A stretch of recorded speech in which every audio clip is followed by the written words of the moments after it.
Hello friends, today we will discuss the concept of the tryptophan operon model.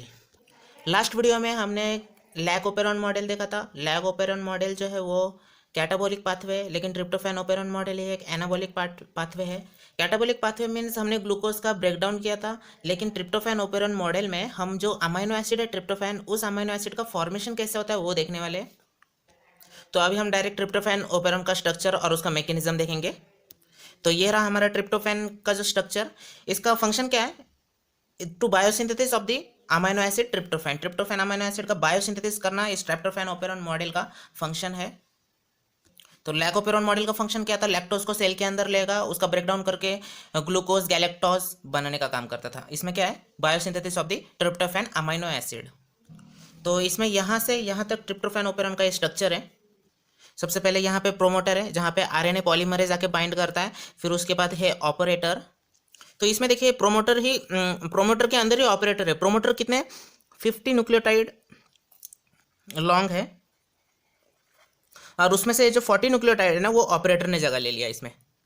तो उसके बाद यहाँ पे ट्रिप एल है, लीडर सीक्वेंस। इस लीडर सीक्वेंस जो है ये थोड़ा हायर लेवल का है, तो इसको मैं नेक्स्ट वीडियो में एक्सप्लेन करूंगा, सिर्फ ट्रिप एल को। अभी उसको ऐसा भूल जाइए, उधर नहीं है ऐसा सोचिए। तो उसके बाद लैग ओपेरॉन में हमें कितना स्ट्रक्चरल जीन दिखा था? 3 स्ट्रक्चरल जीन दिखा था, Z gene, Y gene and A gene. ये देखिए Z gene, Y gene, A gene. लेकिन इसमें कितना स्ट्रक्चरल जीन दिख रहा है? 5, EDCBA। उसके बाद यहाँ पे 2 टर्मिनेटर सीक्वेंस रहता है, टाउ एंड टाउ प्राइम, और T and the T prime. मतलब कैसे होगा ये पूरे इसमें यहाँ पे जो पॉलीमरेज आके बाइंड होगा, ये पूरा ट्रांसक्रिप्शन प्रोसेस होगा, और ये जो टर्मिनेशन है यहाँ पे आके पूरा ट्रांसक्रिप्शन प्रोसेस स्टॉप होगा। तो ये पूरे स्ट्रक्चर में आपको यहाँ पे P2 भी दिख रहा है, मतलब ये प्रोमोटर 2। अगर आप मतलब 11-12 के स्टूडेंट हो तो आपको यही पता होना चाहिए, लेकिन आप अगर हायर लेवल के स्टूडेंट हो तो आपको ये P2 भी पता होना चाहिए, मतलब प्रोमोटर 2। यहाँ से भी पॉलीमरेज आके बाइंड होके आगे का ट्रांसक्रिप्शन प्रोसेस रन कर सकता है। ये जो सामने आपको 3 जीन दिख रहा है, कौन सा? CBA। ये तीनों में ट्रांसक्रिप्शन प्रोसेस जो है पॉसिबल है। तो इस तरह से इसमें भी होता है। तो इसको अभी भूल जाइए, ये छोड़ दीजिए, इतना इंपॉर्टेंट है, निगलेक्ट है। तो अभी इधर देखिए कि इधर एक ही प्रोमोटर सीक्वेंस है, मतलब प्रोमोटर रीजन है यहाँ पे। तो यहाँ पे पॉलीमरेज आके बैठेगा, और ये जो स्ट्रक्चरल जीन है इधर से ट्रांसक्रिप्शन प्रोसेस पूरा करेगा। तो ये स्ट्रक्चरल जीन से जो भी प्रोटीन फॉर्मेशन होगा वो कौन से होंगे?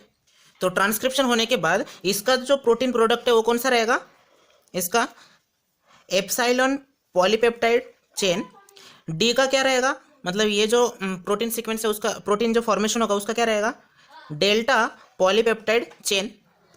जैसे ई और डी जिनका प्रोटीन प्रोडक्ट तैयार होता है, ये 2 प्रोटीन प्रोडक्ट तैयार होने के बाद ये दोनों एक साथ में बाइंड हो जाता है, और क्या फॉर्म करता है? ये दोनों बाइंड हो जाता है 2 एप्सिलॉन प्लस 2 डेल्टा।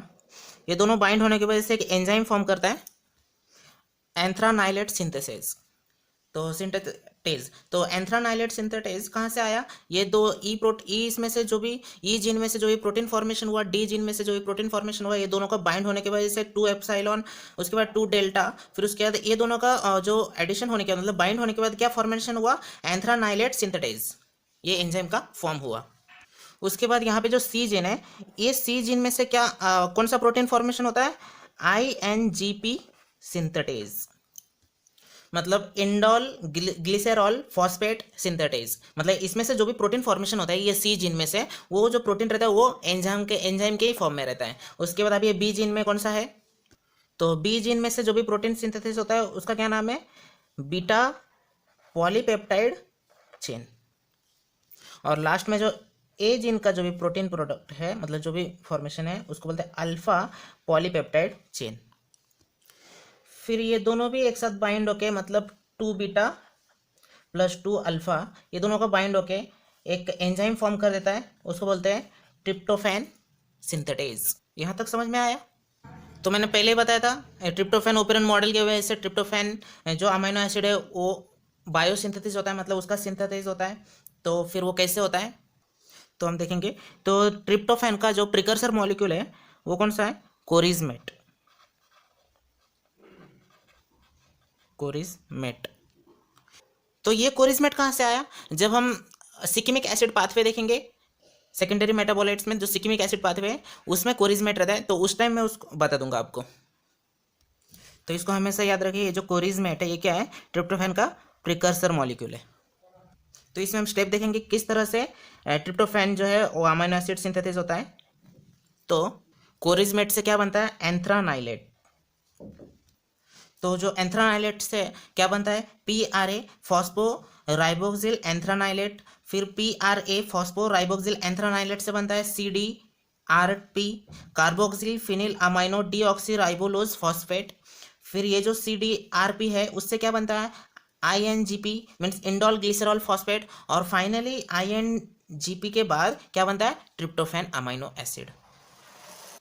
तो ये कैसे फॉर्मेशन हुआ, ये कुछ केमिकल पाथवेज से फॉर्मेशन हुआ। तो ये अगर बायोकेमिकल्स पाथवे है तो इसमें कुछ एंजाइम्स भी यूज हुए होंगे। तो एंजाइम कहाँ से आए, तो वो एंजाइम किधर है, तो वो एंजाइम से ये तीनों एंजाइम, आपने ये दो एंजाइम मतलब ई और डी जीन्स में से जो भी फॉर्मेशन हुआ उसका कंबाइन करके एक एंजाइम बनाया। सी जो जीन है उसमें से एक एंजाइम तैयार हुआ, और ए एंड बी ये दोनों का मिला के एक एंजाइम फॉर्मेशन हुआ। तो ये तीन एंजाइम से ये पूरा बायोकेमिकल पाथवेज रन होता है। तो इसमें एंथ्रानाइलेट सिंथेटेज ये जो एंजाइम है ये कहाँ पे काम करता है, ये फर्स्ट स्टेप में एंड सेकेंड स्टेप में, मैं कलर चेंज करके दिखाता हूँ। उसके बाद ये जो आईएनजीपी सिंथेटेज है ये कहाँ पे काम करता है, ये थर्ड स्टेप और यहाँ का फोर्थ स्टेप में। और उसके बाद ये जो फाइनल स्टेप होता है जहाँ पे ट्रिप्टोफैन होता है बनता है अमीनो एसिड, वहाँ पे काम करता है ट्रिप्टोफैन सिंथेटेज।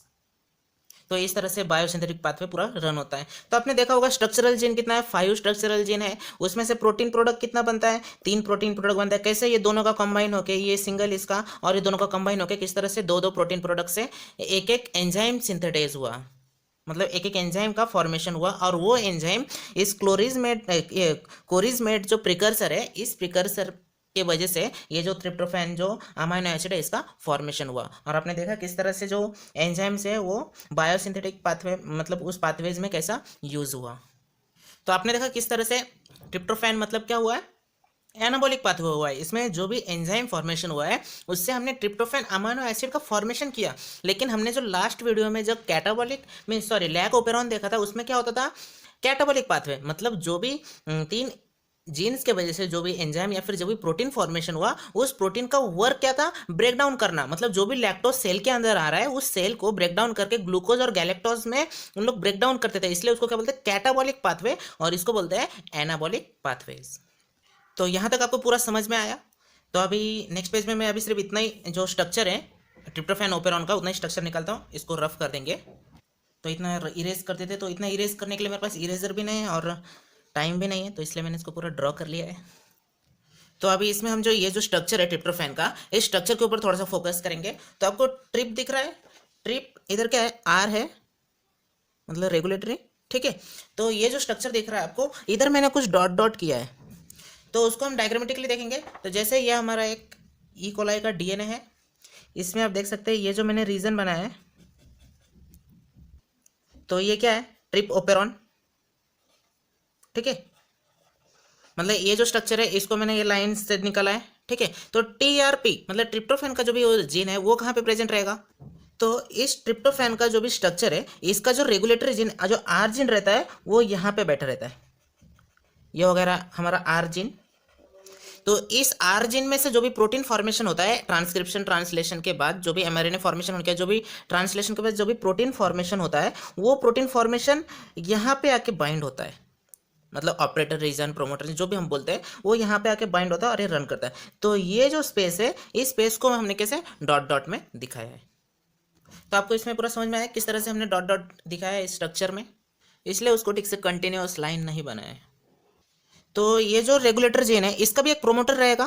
तो सपोज यहाँ पे एक प्रोमोटर है, ठीक है, प्रोमोटर ऑफ रेगुलेटर, रेगुलेटर का जो भी प्रोमोटर है, मतलब वहाँ पे क्या होगा, वहाँ पे आरएनए पॉलीमरेज आके बाइंड होगा, तब जाके ट्रांसक्रिप्शन ट्रांसलेशन प्रोसेस रन करेगा। जैसे रन करेगा तभी तो जाके प्रोटीन सिंथेसिस होगा उसमें। तो कैसे होता है, इसका ट्रांसक्रिप्शन होने की वजह से एक एमआरएनए बनता है, फिर उसका फिर से ये एमआरएनए बनने के बाद, ठीक है, ये एमआरएनए के बाद बनने के बाद इसका कुछ प्रोटीन फॉर्मेशन होता है।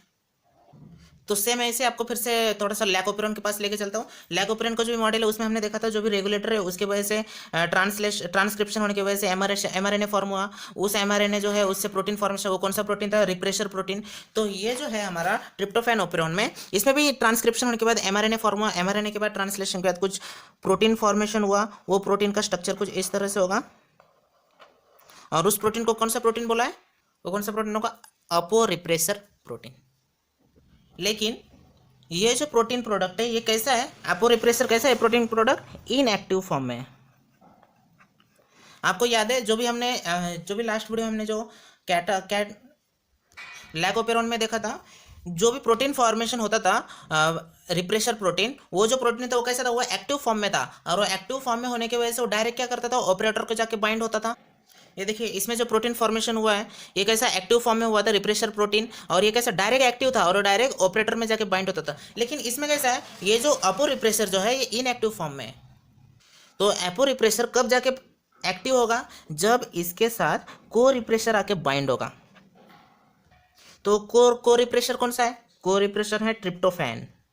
ट्रिप्टोफैन खुद जो है वो को रिप्रेशर है। मतलब ये पूरा सेल है, सेल में जो साइटोप्लाज्म है, साइटोप्लाज्म में पहले से ट्रिप्टोफैन तो रहेगा ही ना। ये जो ट्रिप्टोफैन जो अमीनो एसिड पहले से प्रेजेंट रहेगा। ये जो मैंने डॉटेड निकाला ये ट्रिप्टोफैन है। ये ट्रिप्टोफैन जब ये जो अपो रिप्रेशर रहेगा, ये अपो रिप्रेशर जो है उसके साथ को रिप्रेशर, मतलब ट्रिप्टोफैन जब आके उसको बाइंड कर देगा, उसको बाइंड कर दिया मतलब ये जो इनएक्टिव फॉर्म में है वो कैसा हो जाएगा? वो एक्टिव फॉर्म में चला जाएगा। तो ये हमारा को रिप्रेशर है। ये जाके किसको बाइंड हुआ? इसको जाके बाइंड हो गया। तो यहाँ पे बाइंड होने की वजह से क्या हो जाएगा? अपो रिप्रेशर को रिप्रेशर कॉम्प्लेक्स। अब ये जो प्रोटीन है ये कैसा हो गया? अभी ये एक्टिव रिप्रेशर हो चुका है। तो अभी सुनिए, अभी सपोज एक इमेजिन कीजिए, ओनली इमेजिन कीजिए कि इस एनवायरनमेंट में, इस एनवायरनमेंट में ट्रिप्टोफैन जो है अमीनो एसिड वो प्रेजेंट नहीं है, वो डायरेक्ट एब्सेंट है। मतलब वहाँ पे ट्रिप्टोफैन नाम का जो अमीनो एसिड वो है ही नहीं, वो नहीं है। मतलब अपो रिप्रेशर एक्टिव नहीं होगा। मतलब ये इसके साथ बाइंड होगा तब जाके ये अपो रिप्रेशर एक्टिव होगा। अब ये अगर इसके साथ एक्टिव होगा तब जाके ऑपरेटर को जाके बाइंड होगा। लेकिन इस कंडीशन में क्या है? ट्रिप्टोफैन जो अमीनो एसिड है वो नहीं है यहाँ पे, वो नहीं है, मतलब इसके साथ बाइंड नहीं होगा और ये ऑपरेटर के साथ जाके बाइंड नहीं होगा। तो अगर ये इस ऑपरेटर के साथ जाके बाइंड नहीं होगा तो क्या होगा? यहाँ पे आरएनए पॉलीमरेज आके बैठेगा, इस तरह से आरएनए पॉलीमरेज आके बैठेगा और ट्रांसक्रिप्शन प्रोसेस स्टार्ट करेगा। और जैसे ही ट्रांसक्रिप्शन प्रोसेस स्टार्ट करेगा, ये जो एंड है यहाँ पे एंड ऑफ ट्रांसक्रिप्शन, मतलब यहाँ पे टर्मिनेशन में आने के बाद ये ट्रांसक्रिप्शन प्रोसेस स्टॉप होगा यहाँ पे। और यहाँ से क्या फॉर्म करेगा? यहाँ पे हमारा एमआरएनए का लॉन्ग चेन तैयार करेगा। ठीक है, तो इसमें क्या होगा? यहाँ से यहाँ तक एक जीन तैयार होगा। ठीक है, यहाँ से यहाँ तक एक एमआरएनए का एक जीन तैयार होगा। इस जीन का ट्रांसक्रिप्शन होगा, इस जीन का और इस जीन का। और जैसे ये यहाँ तक फॉर्म हो गया, उसके बाद यहाँ पे क्या आके बाइंड होगा? यहाँ पे एट अ टाइम राइबोसोम आके बाइंड होगा। राइबोसोम जैसे बाइंड होगा तो सब में से क्या निकलेगा? यहाँ से ये सब में से एक एक प्रोटीन प्रोडक्ट बाहर आएगा। क्या बोला मैंने? प्रोटीन प्रोडक्ट बाहर आएगा। मतलब वही एंजाइम जैसे कि जो हमने इसमें देखा था किस तरह से ई जिन में से, डी जिन में से, सी बी ए में से जो भी एंजाइम्स बाहर गिरा था, तो इस तरह से ये फॉर्मेशन होगा। और फिर वो एक दूसरे के साथ बाइंड करके क्या करेगा? वो जो बायोसिंथेटिक पाथवे है उसको रन करेगा। तो ये जो प्रोसेस हुआ ये कौन से कंडीशन में हुआ? जिस टाइम एनवायरनमेंट में इस ई कोलाई के जो भी सेल है कल्चर मीडियम में, ट्रिप्टोफैन नाम का जो, मतलब tryptophan amino acid direct absent था। अगर ट्रिप्टोफैन जो है इधर प्रेजेंट है सेल में तो ये इसके साथ जाके बाइंड करेगा। एक बात सोचिए, ट्रिप्टोफैन अगर सेल में पहले से ही प्रेजेंट है तो ये ओपेरॉन मॉडल क्यों रन होगा? ये रन होगा मतलब एनर्जी यूज होंगे, मतलब टाइम भी वेस्ट होगा, एनर्जी भी वेस्ट होंगे। तो वो नहीं चाहते ना कि हम एनर्जी वेस्ट करें। तो अगर इस कंडीशन में अगर ट्रिप्टोफैन प्रेजेंट है तो ट्रिप्टोफैन कहाँ पे जाके बाइंड होगा? यहाँ पे देख सकते हैं अपो रिप्रेशर के साथ। अपो रिप्रेशर के साथ बाइंड होने की वजह से क्या तैयार होगा? अपो रिप्रेशर को रिप्रेशर कॉम्प्लेक्स। ये दोनों कॉम्प्लेक्स तैयार होने की वजह से ये जो होगा ये एक्टिव हो जाएगा। सपोज ये हमारा जो कॉम्प्लेक्स है ये एक्टिव हो चुका है। एक्टिव होने की वजह से क्या होगा? ये ऊपर ऑपरेटर में जाके बाइंड हो जाएगा। आप देख सकते हैं ये ऑपरेटर में जाके किस तरह से बाइंड हो गया है। ये ऊपर यहाँ पे ये ऑपरेटर में जाके बाइंड होने की वजह से ये जो एरिया है इसको उसने ब्लॉक कर दिया। जैसे इसने ब्लॉक कर दिया, इसने इसको ब्लॉक कर दिया तो ये जो पॉलीमरेज एंजाइम है आरएनए पॉलीमरेज, ये आगे रन होगा क्या? आगे रन नहीं होगा और ट्रांसक्रिप्शन ट्रांसलेशन प्रोसेस भी नहीं रन होगा उसमें। तो ये रन नहीं होगा मतलब क्या होगा, एंजाइम्स भी नहीं फॉर्मेशन होगा, एंजाइम नहीं फॉर्मेशन होगा तो ट्रिप्टोफैन जो भी अमीनो एसिड है उसका भी फॉर्मेशन नहीं होगा। तो समझ में आ रहा है क्या था वो कंसेप्ट पूरा। तो ये जो ट्रिप्टोफैन जो पहले से एनवायरनमेंट में क्लाइमेट मतलब उस एरिया में एक वो कल्चर मीडियम में प्रेजेंट होने की वजह से ये जो ओपेरॉन है ये क्या हो जाएगा, टर्न ऑफ हो जाएगा। क्यों, पहले से ही प्रेजेंट है तो बना के कुछ फायदा है क्या, एनर्जी वेस्ट करके कुछ फायदा है कि नहीं, क्योंकि प्रेजेंट है मतलब उसके साथ एक्टिव हो रहा है, एक्टिव होने की वजह से उधर बाइंड हो रहा है, बाइंड हो रहा है मतलब उस एरिया को ब्लॉक कर रहा है, ब्लॉक कर रहा है मतलब आरएनए पॉलीमरेज आगे मूव ऑन नहीं करेगा।